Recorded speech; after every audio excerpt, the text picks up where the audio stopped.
నమస్తే, welcome to Leo. నేను మీ Jagan. YS Jaganmohan Reddy 2019 నుంచి 24 దాకా ఎలాంటి అక్రమాలు చేశాడు, అవినీతి చేశాడంటే ఇప్పుడు కూటమి ప్రభుత్వం వచ్చిన తర్వాత ఒక్కొక్కటి బయటికి వెలికి తీస్తుంది. అయితే జగన్మోహన్ రెడ్డి ముఖ్యమంత్రి కాకముందే మార్చి 15, 2019లో వైఎస్ వివేకానంద రెడ్డి గారి హత్య జరిగి ఇప్పుడు ఈ మార్చి 15 వస్తే దాదాపు 7 ఏళ్లు. అయితే ఇప్పటిదాకా ఎటువంటి పురోగతి సాధించి ఈ కేసులో కూడా సిబిఐని కావాలనే తీసుకొచ్చారు వైఎస్ జగన్మోహన్ రెడ్డి గారు. అదే విధంగా 2019లో వైసీపీ హయాం వచ్చిన తర్వాత జరిగినటువంటి ఒక లిక్కర్ స్కామ్ గురించి మనకు తెలిసిందే. ఆ యొక్క లిక్కర్ స్కామ్ లో కూడా ఇప్పుడు సిబిఐ ఉందని చెప్పుకోవాలి. అదే విధంగా చూసుకుంటే గతంలో అక్రమాస్తులటువంటి కేసులో ఈడీతో పాటు సిబిఐలో కూడా కేసెస్ ఉన్న సంగతి అందరికీ తెలిసిందే. కానీ ఇప్పటికీ బెయిల్ మీదే తిరుగుతూ వస్తున్నారు. అయితే వాస్తవానికి సుప్రీంకోర్టులతో పాటు విచారణ సంస్థలు ఏవైతే ఉన్నాయో అవన్నీ కూడా పారదర్శకంగా ప్రతి ఒక్కరిని కూడా వాళ్ళు విచారించే హక్కు ఉంటుంది. వాస్తవానికి ఆ యొక్క ఇండివిజువల్ వ్యవస్థలనే చెప్పుకోవాలి. వాటికి సంబంధించి ఎవరినైనా ప్రశ్నించవచ్చు. ఆఖరికి ముఖ్యమంత్రి కాదు, ప్రధానమంత్రి కాదు, రాష్ట్రపతి గారిని కూడా విచారించే హక్కు వాళ్ళకు. కానీ ఒకే ఒక వ్యక్తికి భయపడుతుందా సిబిఐ అంటే అవుననే సమాధానాలు వినిపిస్తున్నాయి. ఇప్పటికీ సిబిఐకి సంబంధించి వైఎస్ జగన్మోహన్ రెడ్డి అండ్ వైసీపీకి సంబంధించినటువంటి కేసులు ఎన్నున్నాయి. తిరుమల లడ్డూలో వాడినటువంటి నెయ్యి ఏదైతే ఉందో అసలు అది నెయ్యే కాదు అని యానిమల్ ఫ్యాట్స్, ఫారెన్ ఫ్యాట్స్ కూడా కలిసాయని చెప్పేసి ఎస్ వాల్యూ చెప్తున్నటువంటి సందర్భంలో ఎందుకని అంతిమ లబ్ధిదారుడి వైపు వెళ్ళలేకపోతుంది? అదే విధంగా చూసుకుంటే లిక్కర్ స్కామ్ లో కొత్త కోణాలు ఇప్పుడు బయటకు వస్తున్నాయి. వాస్తవానికి మీ జీతం 10,000 లేదా 15,000, కానీ వైకాపా ఏదైతే వైసీపీ పార్టీ ఇప్పటికీ కూడా ఒకవేళ కొనసాగి ఉండుంటే ఖచ్చితంగా మీలో చాలా మంది బోర్డ్ ఆఫ్ డైరెక్టర్స్ అయిపోయేవారు. కొన్ని వందల కోట్ల కంపెనీకి మీరు ఖచ్చితంగా ఒక సిఇఓ లెవెల్లో ఉండేవాళ్ళు. కానీ ఆ సంగతి మీకు తెలియదు, ఆ జీతాలు మీకు రావు.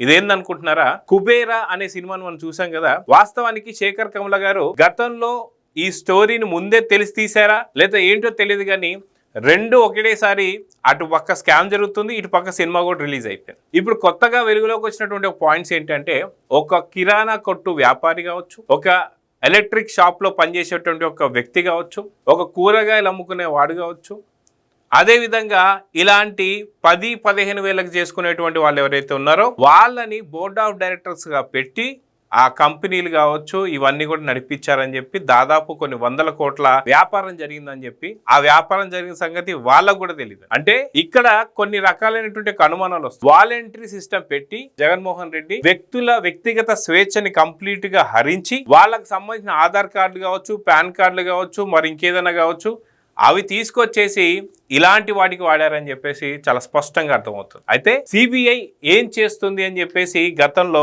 2-3 కేసులు మనం చూసుకుంటే అటు వైఎస్ వివేక కేసులో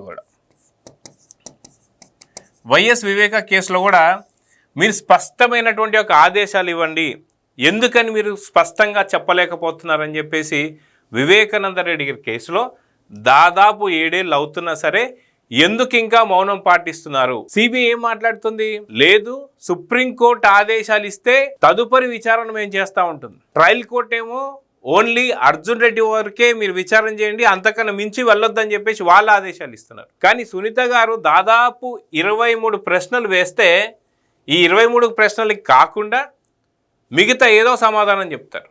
అంటే ఎవరికి భయపడుతున్నారు అంటే సిబిఐ లాంటి సంస్థలు ఏవైతే ఉంటాయో గతంలో భారతదేశంలో అత్యంత ప్రమాదకరమైనటువంటి కేసులు కూడా చాలా సులువుగా సాల్వ్ చేసినటువంటి ఒక కథలు మనం విన్నాం. అయితే ఇప్పుడు సిబిఐ పైనే కొంత విమర్శలు కూడా వస్తున్నాయి, ఏపీలో మాత్రమే.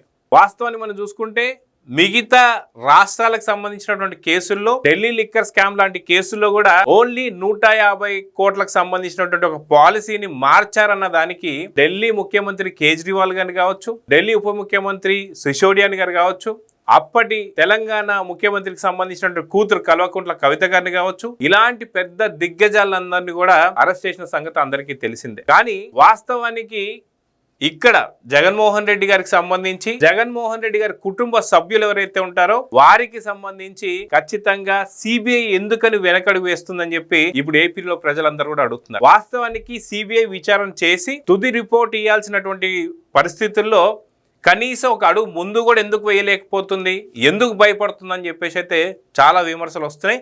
ఈ యొక్క విమర్శలు ఇప్పుడు కూటమి ప్రభుత్వానికి కూడా తగులుతున్నాయని చెప్పుకోవచ్చు. సిబిఐ కావచ్చు, మిగతా విచారణ సంస్థలు కావచ్చు, అవి విచారించి చాలా ఫాస్ట్గా పురోగతి ఒకవేళ వాళ్ళు ఇచ్చేటువంటి ఆదేశాలు కానీ రిపోర్ట్లు కానీ ఉంటే తర్వాత కోర్టు తీసుకునే నిర్ణయాల వల్ల ఎవరెవరికి శిక్షలు పడాలో వాళ్ళకి పడతాయి. కానీ ఇక్కడ సిబిఐ కావచ్చు, మిగతా కొన్ని సంస్థలు కొంతమందికి భయపడి వాళ్ళ దాకా విచారణ వెళ్ళకపోయేసరికి సామాన్య మానవుడికి కావచ్చు లేదా యువకులకి కావచ్చు, అవును మేము తప్పు చేస్తే మమ్మల్ని శిక్షించేంత దమ్ము ఎక్కడుంది అనే పరిస్థితి వస్తుంది. వాస్తవానికి ఒక నేరం చేయాలి అంటే ఖచ్చితంగా వెన్నులో వణుకు పుట్టాలి. కానీ కొన్ని లక్షల కోట్ల కుంభకాలు చేస్తే తప్పేంటి అని చెప్పేసి అనే వారిని చూసిన తర్వాత రాష్ట్రంలో ఉండేటువంటి ఒక యువకులు కావచ్చు, కొంతమంది నిరుద్యోగులు కావచ్చు, అవును మేము కూడా తప్పు చేస్తాం కానీ అతనికి శిక్ష వేయలేనప్పుడు మాకెందుకు శిక్ష వేస్తారు అనే తీరుకు వెళ్ళబోతుంది కొంతమందిని చూసిన తర్వాత. వాస్తవానికి వైఎస్ వివేకానంద రెడ్డి గారి కేసులో అవినాష్ రెడ్డి గారిని అరెస్ట్ చేస్తానికి వస్తున్నప్పుడు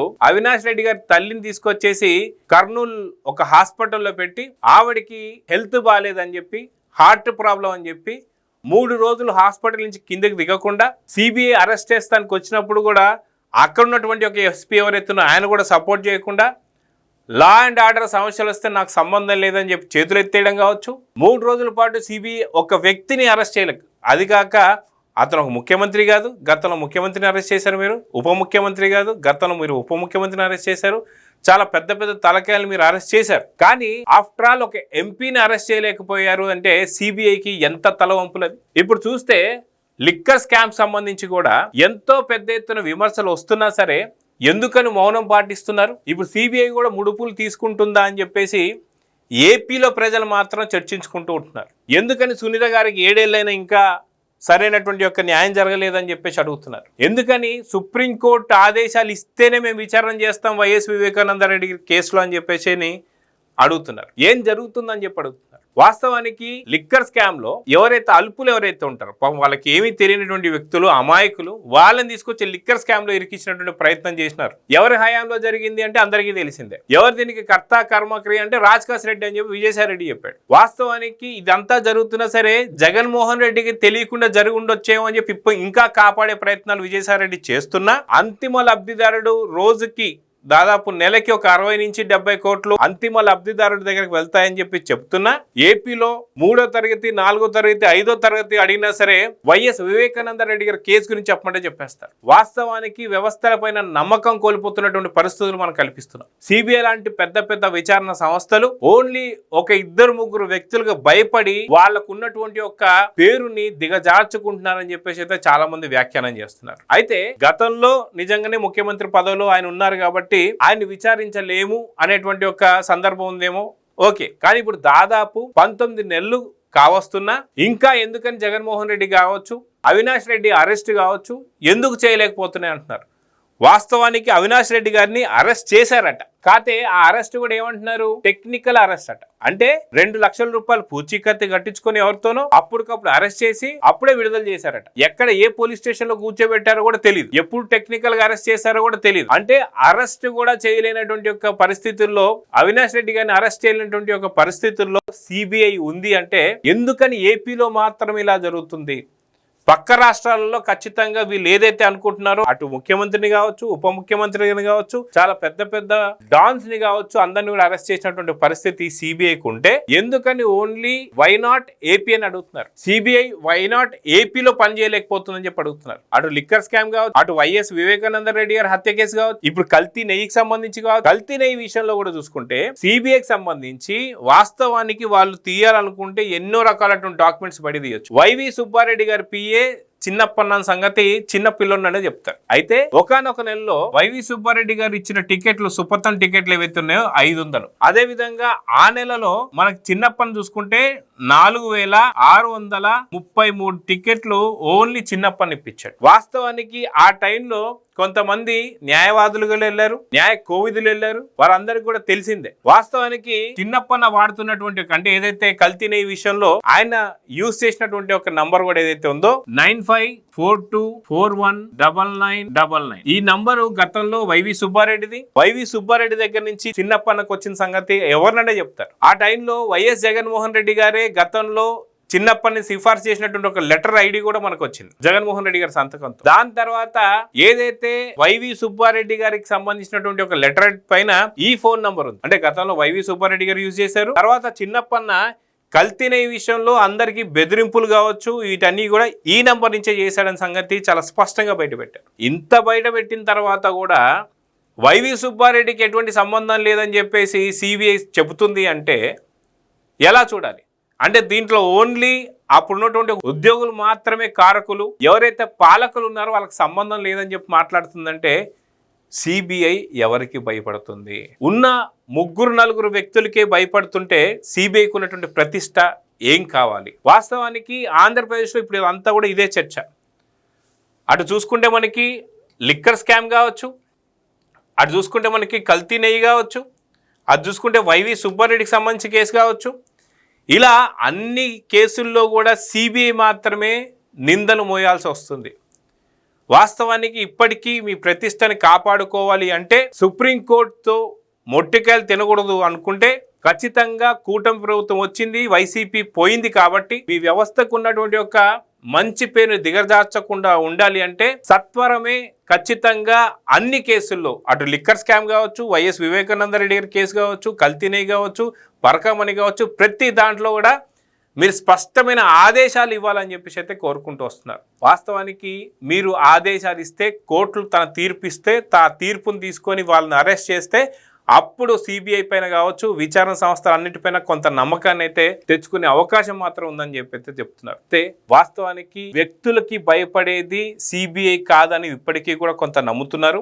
ఆ నమ్మకాన్ని నిలబెట్టుకోవాలంటే సిబిఐ చేయాల్సినటువంటి పనులేంటి, విచారణ సంస్థలు ఎంత కఠినంగా ఉండాలి, అంతిమ లబ్ధిదారుడు ఎవరో ఖచ్చితంగా తేలిస్తేనే ఖచ్చితంగా మీకు ఆ యొక్క గౌరవం దక్కుతుందని చెప్పి అయితే ఏపీ ప్రజలు కోరుకుంటున్నారు. అన్ని కేసుల్లో కూడా అంతిమ లబ్ధిదారు ఎవరో చెప్పబోతున్నారా, ఖచ్చితంగా సిబిఐ కూడా ఒక గట్టి అడుగులు వేయబోతుంది అనేటువంటి ఒక చర్చలు అయితే జరుగుతూ వస్తున్నాయి.